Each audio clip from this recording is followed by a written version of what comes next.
All right, today we're going to go through the unit, Geological Time in Virginia Geology.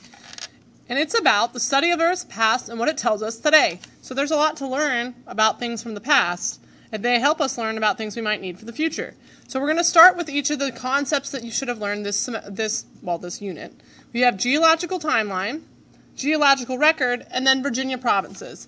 And for your test, the questions are divided. There are 10 questions from geological timeline, there are about 20 from geological record, and there are 8 from Virginia provinces. So you can kind of think about that while you're studying and where you might need to have more focus. So we're going to start with concept 1, and give me 1 second to shift that. So with concept 1, which is the geological timeline, so we're going to focus on the divisions of geological time. The largest is the eon, then era, period, and epoch is the smallest. Then you have Precambrian time, which is famous for oceans forming, the atmosphere formed, land forms, and the first life. Paleozoic is known for age of fish, which was mostly marine life. You have your first land organisms beginning to come out of the water, amphibians, and then your first reptiles. And then Pangea forms. At the end of the Paleozoic, you have a large extinction event. Then you have the Mesozoic era, which is the age of reptiles, which particularly were dinosaurs. Pangea begins to break apart, and then asteroids, with a little bit of volcanoes added onto it, are what end the era. They make the sky fill with debris, blocking out sunlight, which then leads to colder temperatures that the reptiles aren't able to survive.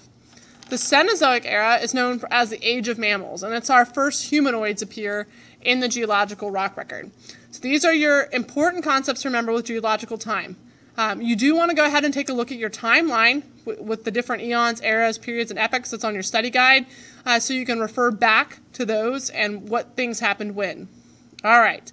Now, next section is the geological record, and that's the one with the most questions, so let's take a few minutes to look over it. Geological record, the major concepts are going to be fossils, things like trace fossils, which would be like worm trails, the burrows we talked about, even gastroliths from dinosaurs. Index fossils, which are widespread with a short existence. Then you have mold fossils, which are hollow. Cast fossils are filled in. Permineralization is when the pores fill with minerals. And that's your big fossil concepts to keep in mind. Then you have relative dating. So relative dating is when you get the approximate age based on the age of the things around it.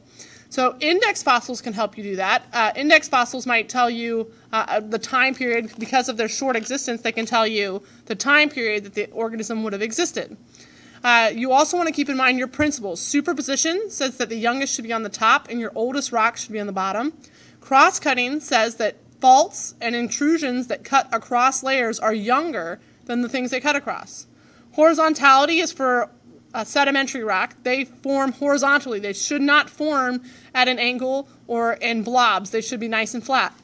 Uniformitarianism says that the things happening in the past are happening the same today, so we can study them and assume the same things. And then also with these, you want to keep in mind that if there's something different, like we said horizontality says it should be flat, well, uniformitarianism says today layers aren't flat because of erosion. So if they're not flat in our geological rock record, we know erosion occurred, and that's called an unconformity, which was a vocabulary word. So you want to go back over your relative dating activities, your superposition worksheet, your cross-cutting worksheet. You had one on index fossils and one on correlation. That will help you with relative dating information. And now absolute dating. Radioactive isotopes is a word you want to keep in mind. Those are the ones that decay. They lose electrons and protons. Decay just means the fact that they're losing them. Half-life is the time it takes for half of the radioactive to become non-radioactive. And that time could be anything from 5,000 years to billions of years. It depends on the element. And you would be given the information about what the half-life is. You need to know how to use it. And you also want to keep in mind absolute dating is not for sedimentary rocks because they're made up of so many different rocks. So those are your big concepts to hit. You want to review that information, use your study guide to kind of see the resources that will help you review that information. And then last but not least is your Virginia geology. And I've listed out a couple facts about each of the different provinces, and we'll kind of skim through this. So you have the coastal plain, which is your flattest province, and it's got that terraced landscape. It's mostly sediments and sedimentary rock because of all the runoff from the Appalachian Mountains. It's the youngest or most recently formed of the different provinces, and there are a lot of fossils, particularly marine fossils with its proximity to the ocean.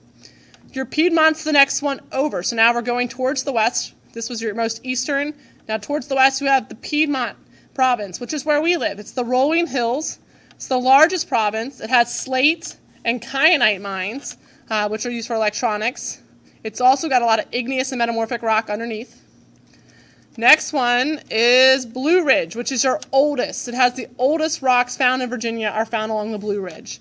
It has the highest point in Virginia, and it's got the blue haze caused by the plant pheromones. Valley and Ridge has your Cambrian algal fossils. It also has karst topography formed from the limestone in the area.